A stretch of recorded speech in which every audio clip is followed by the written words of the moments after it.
In fairness, magaganda yung bahay dito, no? I-repair po ba? Oo. Building po yung nakagay sa kabila. Tatlong lote yun eh. Isang po floor ang ano nila. Kali Marvin gagawin dito ay ilang floor? Third floor po. Nag-iipon nga ako. Tingnan mo yung bukbuk, puting-puti na. Brown na nga eh. Ano po? Worry na ako sa'yo. Gusto na kitang ipa-admit. Maasim ba to? Naku, nandito po tayo mga amigo sa may Sampaloc. Sampaloc, Manila. At kitang-kita nyo naman po si Kuya Benjo nakaayos. Iba naka-polo. Kuya Benjo, ano dahilan ba't nag-polo ka ngayon? Wala ko makitang damit doon. Nasa lahat sa Marita eh. Ano naman masasabi mo sa book ni Madam? Tingnan mo naman, oh. Ages ang itsura, oh. Ages na ages, oh. Ilang araw nire-reban yan. Ba't mo Madam nagpariban kay 4 na araw na pinaplansya? Ano bang plansya ginamit niyan? Di pa kabahay. Di pa kabahay, di uling. Di uling. Eh, nabiling huling eh. Hilaw pa. Masa. Bay, nagpariban eh. Mag-iinit. Abay, saka nakaluwag-luwag si Madam eh, oh. Nakariban eh, oh. Tapos may kulay pa yung buke. Oh, naku, oh, sige, oh. Kumakahampas pa, oh. Sige. Blondina. Blondina. Ano masasabi mo sa ribbon ni Madam? Ha? Ano masasabi sa ribbon? Very beautiful. Ano? Very beautiful. Very beautiful. Ano pa? Ibang term. Pas Kuya Bel. Ibang term. Better. Oo. Ba yung pag sa bakal? Ano ba? Kalawang? Kalawang. Ano yun? Pinakalawang mo. Nakalawang na. Sabi ko sa'yo eh, kumakanana naman eh. Ayan po mga amigo, natin po tayo sa may Sampaloc. Ilang minuto na lang tayo? 4 minutes. 4 minutes pa lang po ay nandito na po tayo. At the first time ko makakarating sa may Sampaloc, Manila. Ba't ba naging Sampaloc to? Maraming puro. Dahil maraming puno ng sampahan. Naghanap ako ng Sampaloc, wala akong makita eh. Hindi kami nagpapalo. Ayan, may malaki sampalo. Saan? Hanapin natin. Muli magandang umaga po sa inyo lahat mga amigo. At meron po tayong titingnan dito na Sampaloc. Kasi meron magpapagawa sa atin taga-abroad. Naghalit na si Kuya kasi avocado naman yun eh. Avocado naman. Ay, Kuya Ben Kasi nga Sampaloc daw Manila. Naghahanap sa'yo. Naghahanap kami. Puno ng langka. Naghahanap kami ng Sampaloc. Wala akong makita Sampaloc. Diyan ka na. Meron magpapagawa po ng bahay hanggang 3rd floor po yata. Natatandaan niyo, meron kami pinuntahan sa may Mandaluyong. Magpapagawa hanggang 5th floor, hindi natuloy kasi hindi niya kaya ng budget mga amigo. So sabi ko kung ano magkano yung budget yun yung gagawin namin. Kaso hindi, umayaw na siya. So anong gagawin natin? Di okay lang. Kahirap naman kasi na magpapagawa tapos magbibigay tayo ng mababang presyo tapos hindi natin mayayari, di ba? Or magpapagawa tapos pagyayari magbibigay ng budget tapos yung ina-expect nila na matatapos ganun, malulugi, di ba? So syempre bilang contractor dapat may kikitain kahit paano. So hindi man kumita ng sobrang laki, at least makapagpasahod sa mga tao. Dahil ang goal naman natin mga amigo ay yung mga taong walang trabaho sa Nueva Ecija ay mabigyan natin ng trabaho at sumasahod po sila. At syempre, kahit paano ay kumita rin. Ganun naman po yun. Hindi naman tayo magpapakapagod nang walang kikitain. Real talk po mga amigo. So ayan na po. Asan na ilang ka? Nadaanan na. Asan na? Daanan na ba? Nag-iiganti siguro si Kuya Beljo sa langka. Bakit?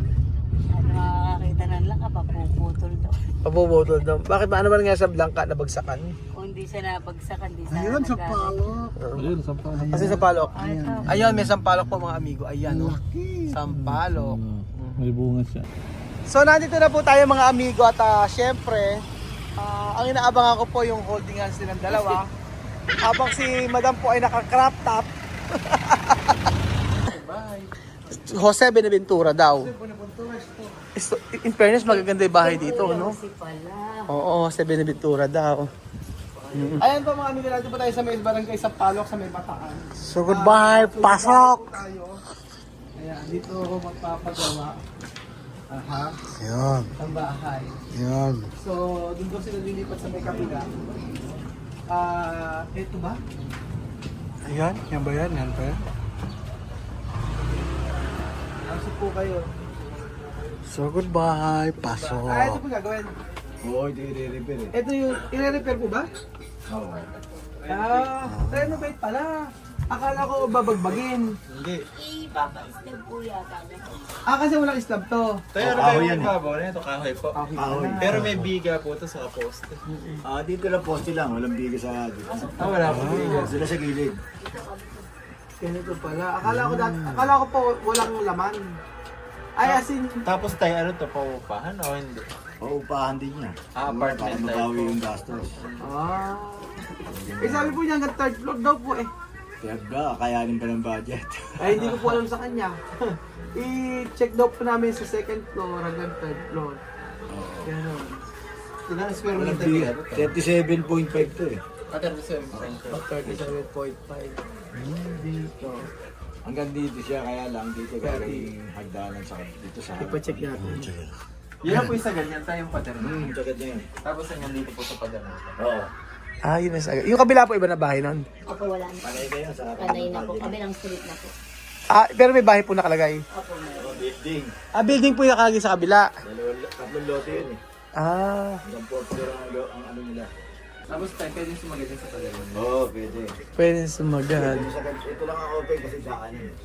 Pero ito ako nakasalit. Naka-overlap po. Ayan. Gano'n to siya, Oo, di siya naka-slab. Kahoy lang yung nasa ibabaw niya. Yung ilalim po, pura na para magkadaan ng 1 metro sa ibabaw. Ito, pag ginawa ito, ang hagdanan nito, dilipad dito eh. Napakalikot talaga ng kamay mo kahit kailan ka. Gawing kwarto niya to.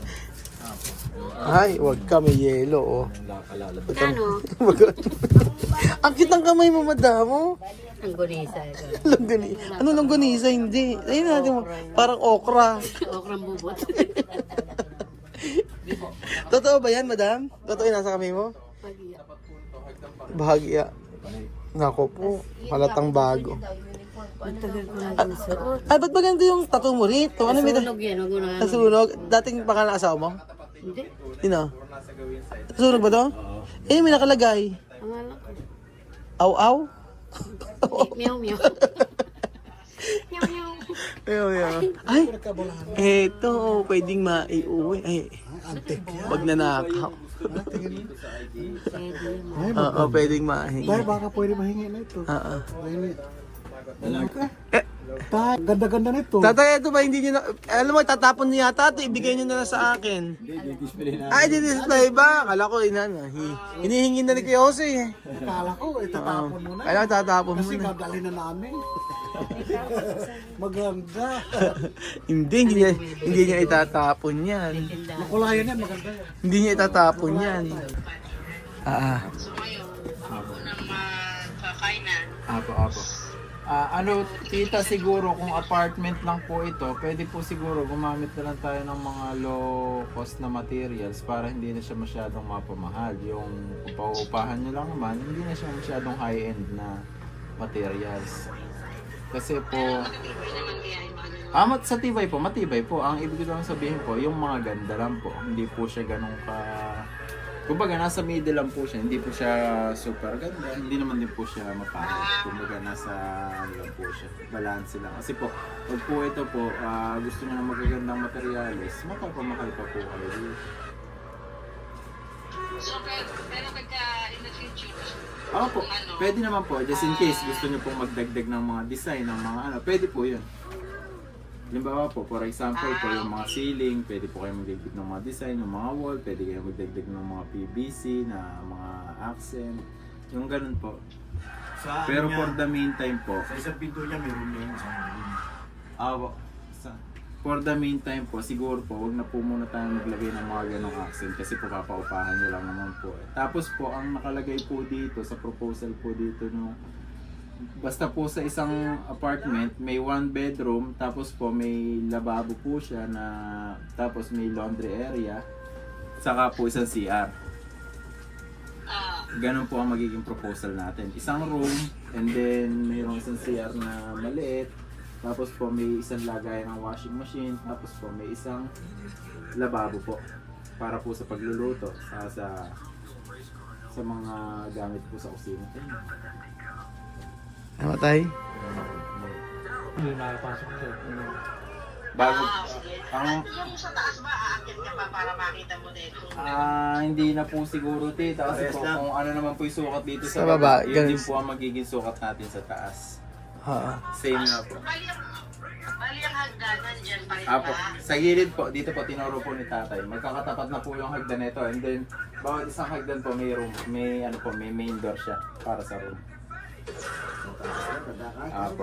Kaya po, So, ang gusto ko sana Marvin, isang malaking bintana kasi ano mo, likod siya. apo. Ventilation kasi ang concern ko dyan. Pwede naman po, kahit dalawang bintana po, baka pumwede dito. Isa sa harap, isa sa tapat ng hagdan na sa side. Baka po dalawa kayanin po. Apo po. Baka dalawa po kayanin po. Depende po sa apo. Kaya ito po, kung gusto niyo po, yung mga low-cost na materials na po gagamitin po. Para po may pabili po. Kasi po, ano lang naman, apartment. Tapos sa kanyo na lang po pagandahin pag halimbawa Gagamitin na. Gagamitin nyo na, natitira nyo na. Saka ano kayo magdagdag ng design. Pero for the meantime po, Pinaka-flooring yan, matibay na. ganun pa rin po siya. Wala naman po pinagbago. Ang ano lang po, yung mga decoration lang po. Wala na po siyang mga ganun. Pag na po natin lagyan ng mga accent. Basic lang. Dyan ang ano, pan-tulog bed. Ba't maglulot bed pa po kayo tita? Eh, meron naman. Meron ka, ano ba? Hindi ba, sabagay, pwede niya. Pero pwede po, mas malaki po kasi ang iluluwag ko, ilulot bed. Kaya lang po, ang gagawin po natin, magtataas tayo ng ceiling. Tata ceiling. Gusto ko sana 8 feet eh. Kaya ba? Ang standard po kasi tita, 3 meters. More than 8 feet pa po. More than 8 feet, mga 9 feet, gano'n. Mga ganun po. Kasi yung 8 Sa tingin mo, as, kaya naman. kaya naman. Yung 8 feet po kasi tita, 240 lang. Gila, baka mo nga dyan, oh. Ang kailangan natin, 3 meters, 300. Marvin, ano yung ang gagawin dito ay slab siya. Slab po. Tapos, iangat po natin. Yung biga po na yan, dito po yan para dito sa bahay nito yan. Pwede po naming tanggalin. Pwede naman kung... Kasi standard na natin yung height eh. Tataasan. Gagawin natin 3 meters. Tapos po, yung flooring po, tataas natin ng konti para po, halimbawa po, ulan or ano, ulan po. tataasan, oo. At least 3 step po sana to 2 Mga step. ganun siguro, kahit ganun lang, medyo mataas pa rito eh. Apo. Siguro po, kung ano po yung request ni Tay. Mga 3 inches siguro, 4 inches. Sige po. Kung, ayan Tay, gusto niya dito. Tapos Yan, tataas yan. ng konti. Apo. Para at least 1 step. Bali, Marvin, gagawin dito ay ilang floor? 3rd floor po. Third floor, tapos sa isang apartment daw eh, no? Apartment type. Tapos ang room ay isang room. Bawat sa isang apartment, may isang bedroom, tapos po may laundry, tapos po May CR. tapos saka lababo. Lababo. Tapos, third floor, hanggang third floor. Apo. Tapos ang size nito ay Ano po, 6x5 po. 6x5. Ayan, 6x5 daw ang sukat nitong ipapagawa ni Ate Jasmine na apartment. Dito po sa may Sampaloc. So lahat ito tatanggalin na kasi dito slab eh, di ba? Opo. Babagbagin lahat yan. May mga Ayusin natin lahat. tatay dito na. Oo. Pero ang kakabit lang natin, kung sakali man, mga standard lang naman. Standard. Standard lang. Hindi na yung mga... Finishing, paint, Oo. pintura. Kompleto na po. Hindi na siya yung high-end kasi hindi naman po. Hindi naman bahay. Ano na? One way kasi. Sige. One way ba? So ito rin yung bahay nila mga amigo. Kaya lang yung mga ano nila, Marvin, yung gamit. Mga hindi siya ano. Oo. Kumbaga, ayan yung mga gamit nila. Mga standard lang po. Oo, bahay din nila to. Ito yung bahay nila. Plywood. PVC itong matigas. Oo. Pero gano'n siya kakapal. Bigat eh. 3-4 po. Sa kabila, kung baka magpapatiba ka rin lang dyan, palitan lang kayo, ayaw naman. Yaw. Gusto niya pasal talaga sa harap siya. Eto kay Joy to. Yung kausap namin si Ate Jasmine, yung sa kabila sa kanya. Ibig sabihin. Sa harapan eh. Apo. Bali yung ilan po ba anak nyo? Ito. Tapos pinaghati-hati nyo na yung lupa. Ang galing Oo. Pinaghati-hati na. Buhay pa ang magulang. Pinaghati-hati na sa mga... Ay, parang sa ano. Ganun din babagsak. Ganun babagsak din eh, no? Kakagulo. Kasi di mo natin, Oo. Tama dati. Pagkakaguluhan na yan eh. Oo. Kaya nga yung titulo, pinayos ko na. Pinayos yun na. Nalabas ang pangalan ko yung bali, 4. Ah. Hindi kasama yung pasilyo eh. Ikitisa sila, bahala na kayo, magpalipat nyo. Opo. Bala siya palipat basta nai-party-party na nilimanan nila. Para hindi Oo. na magulo. Mababa lang. Ang galing ni tatay. Ang mababa. Oo, ito na yung 7 feet, 8 feet lang. Oo, mababa nga. Ganyan lang natin gusto ni Tita Sine. Mababa. Mababa lang. Ayan, ito. Dito rin sila lilipat mga amigo pagka ginawa yun. Naganda rin eh. Oh. Dapat yung gumawa daw kasi ito busy. Marami ng trabaho. So nagmamadali. Naipagawa ni Ate Jasmine to. Tapos may loop pa dito. Yun nga, mga kahoy din ang gamit. O, ayan. Tapos na rin.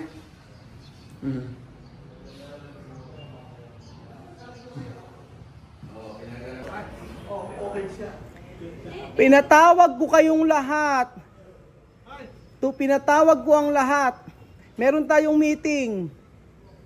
May pabigas si Umali. Ayan si Castro Eunice. Iboto nyo daw. Yorme. Yorme choice. Ang ganda oh. Yan ang kanilang lugar mga amigo dito sa Bay Sampaloc. Dikit-dikit ang bahay. Pero magaganda ang mga bahay. Oh. Ito ang CR nila. Charat! O, di ba? At least, ano siya? Gamit na gamit lahat ng space. Ano ba? Ano pa pinagawa na dyan? Di ba sabi na walang soft drink sa inyo? Madam, walang soft drink. Di ba nga pangako natin sa isa't isa hindi tayo magsa-soft drink? Medyo, di ba sabi mo hindi mo na kayo? Ano? Ano na? Hindi ka naririnig. Wala yung pinanggalingan natin. Sabi ko kasi sa kanya, wag na eh. Tapos ngayon, nakating siya ka. Ikaw kuminig yan. Kaya, sige, pinapasa mo kay madam. Sabi ko kaya, wag na. Alam mo ang grasya. Hindi yan iba yung Tagalog. Huwag mo tanggihan. Tanggihan ang grasya. Oo. Lalo kung gulo. Libre. Bakit ba ilang araw ka na malungkot? Ano ang problema? Ano man ako? Kasi medyo ang pagka-cash advance, hindi naman po pwedeng 2 buwan ka magka-cash advance. Ganun yung ginagawa mo kasi. Paano ka lang nakikisasahurin? 2 months kasi madam nag-cash advance. Tapos yung 1 month pang 3 months. Hanggang December gusto niya i-cash advance. Buuin mo na kayo isang taon. Paano ba nangyayari sa buhay natin? Kaya nga, medyo ano. Nag-iipon nga ako. Tingnan mo yung buhok mo, puti-puti na. Brown na nga eh. Ano po? worry na ako sa'yo. Gusto na kitang ipa-admit. Papadmit ka rin. Hindi makalakad ka. Papadmit ka rin sabi ni madam. Ikaw lang health eh. Hindi ko alam kung kulang ka sa sugar o sobra sa sugar. Saan ba i-admit? Emergency o sa may ano, sa may Sa center clinic. muna? Sa center lang muna siya. Sa clinic Sa muna. center lang muna at nabali na niya. Nakabali na hanggang December. Kaya malungkot siya kasi hanggang December. So, binali mo tipid-tipid sa- muna. Isipin mo hanggang December binali mo. Paano? Hanggang December ka magtatrabaho Alam mo wala. lang kung sabi nila bali-bali. Ano ba tawag doon? Walang pa kayo padala ko sa sa bag ko. Sa ako. Bakit? Ano Sabihin problema? niya na mayroon pa pera dito. Oh. Bakit pinibigay lahat ang Ano nga dahil? Magtitira ka naman sa sarili mo, hindi mo naman padadala. Huwag pa padala. Paano naman yung mga luho? At saka Kaya hindi. bakit sinabi siya kasi Luho agad. wala akong luho naman ako. Nakita kita kahapon. Ano? Oh. Dumating ka sa kapos. Ha? Tapos yung isang araw, 2 damit. Oo. Lakas pa yata yung Ano inuusan. pinag-sponsor mo? Alam mo, right ang makadismosa mo talaga. Di ba pinagtatabuyan mo ako para hindi ko makita yung mga parcel? Alam mo kung anong laman nun? Oo. Abay panglinis sa katawan. Huwag kang ano, at hindi ka naglilinis ng katawan. Lumayo. So ayun po mga amigo, nandito po tayo sa Sampaloc muli at ilang beses sinasabi ng Sampaloc na wala namang Sampaloc at hopefully magkaayos po kami ni Ate Jasmine at masimulan po yung kanyang pangarap na apartment, di ba, para mag-generate ng income. Salamat po mga amigo. Bye. Sa time, i-ayos niyo yung ano, thumbnail to para maganda. Ganun yung kamay niyo para kita yung ano, taas. Marvin, ikaw ano, Marvin, gandahan mo. Ganun, Marvin kami mo. Ikaw naman, madam. I-ano mo yung crop top mo, ayusin mo, madam. Ayan, ayan. Ganun, 1, 2, 3. Medyo yan ang pag ano, kahit ang taas, 1, 2, 3. Para maganda. Ayun, galing. Aha. Anong video? Ay, oh, video nga. Video nga pala. Sorry. Nakita ko yung sa bulak. Pero,